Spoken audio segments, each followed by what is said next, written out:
В горах под Акмисджитом в верховьях реки Альмы пряталось село Бишуй. Сейчас его уже нет, но уроженцы и выходцы из Бишуя ежегодно собираются на традиционную встречу односельчан. Само село Бишуй располагалось там, внизу. Хотя, по словам бишуйцев, от села осталось только старинное кладбище. В предыдущие годы выходцы из села еще могли добраться на место, где оно раньше располагалось, но сейчас эту территорию назвали заповедной, загородили, поставили шлагбаум, и чтобы проехать туда, нужно брать специальное разрешение. Эти трудности не останавливают выходцев из села. Бишуйцы садятся за один стол с видом на родные места.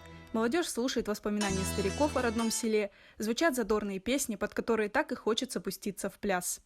Зия Казанчуков – один из старейших уроженцев Бишуя, ему почти 90, поэтому он хорошо помнит родное село. Bizim köy Bişu içine 10 klas mektep var idi. Hepsi rayon halkı, bu Simferopol rayon Tatarçasına gelip Bişu'da internatlar var idi.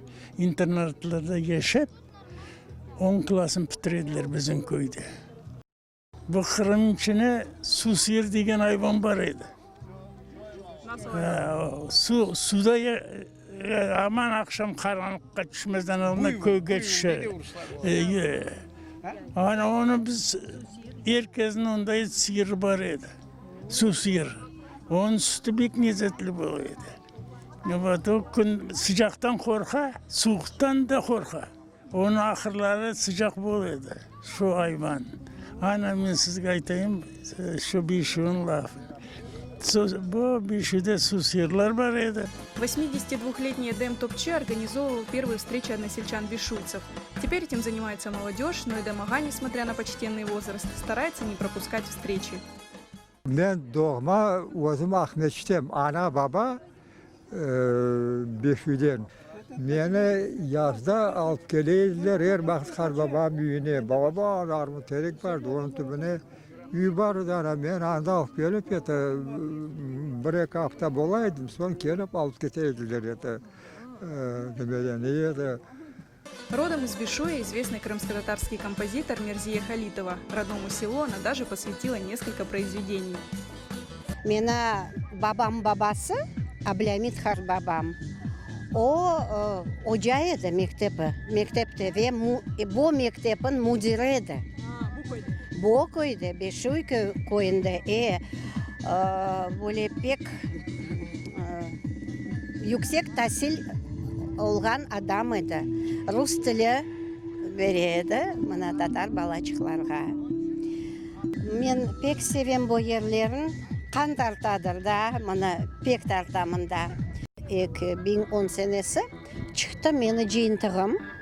Adı Картины Бишуя. Сборник фортепианных пьес. У Бишуя богатая история, которую хорошо знают ее выходцы. Köyde han gereylerin rezidensiyası deyip şunda aytalar. İşte ular yaşagan, mına dayım aytkanına göre kanamiyalar var eken. Haniyin binaları, hani yaşagan binalar var eken. Yaşagan rezidensiyada Rus помещики onu üzerine alırlar ve anda yaşayırlar.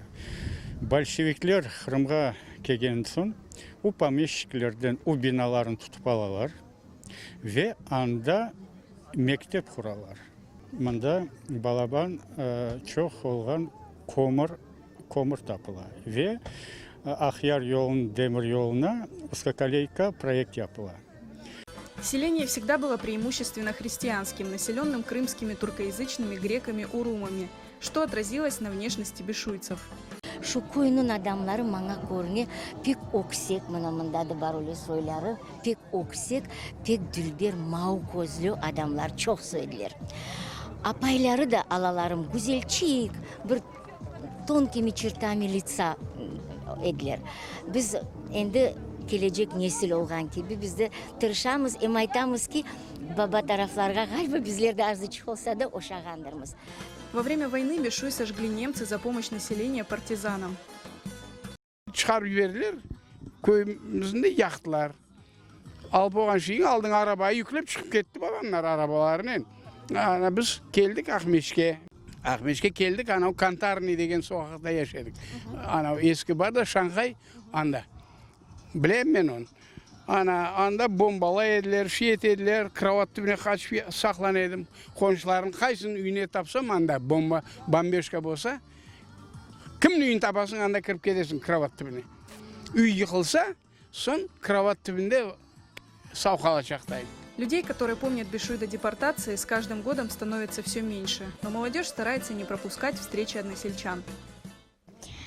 Мында чоқ адамлар бар, мерақлы, мында орман бар, қызылшылда бар. Оны ашамызда кеземіз. Мен бүгінгі көйдешлер көшіні бек-бегендім. Яхарбам мында яшайды, сүргін этмезден евел яшайды. В 1968 году мы вернулись сюда, в Крым, но нас повторно выслали в Новоалексеевку, Херсонской области. Больше 20 лет приезжая на встречу односельчан, отцовских односельчан Бишуй. Вот. И очень мне нравится, ежегодно приезжаем, и даже много лет приезжали с Новоалексеевки. После депортации крымских татар село Бишуй получило новое название – Дровянка, и новых жителей. Правда, просуществовала Дровянка недолго. В 60-е годы село уже упоминалось как фактически исчезнувшее.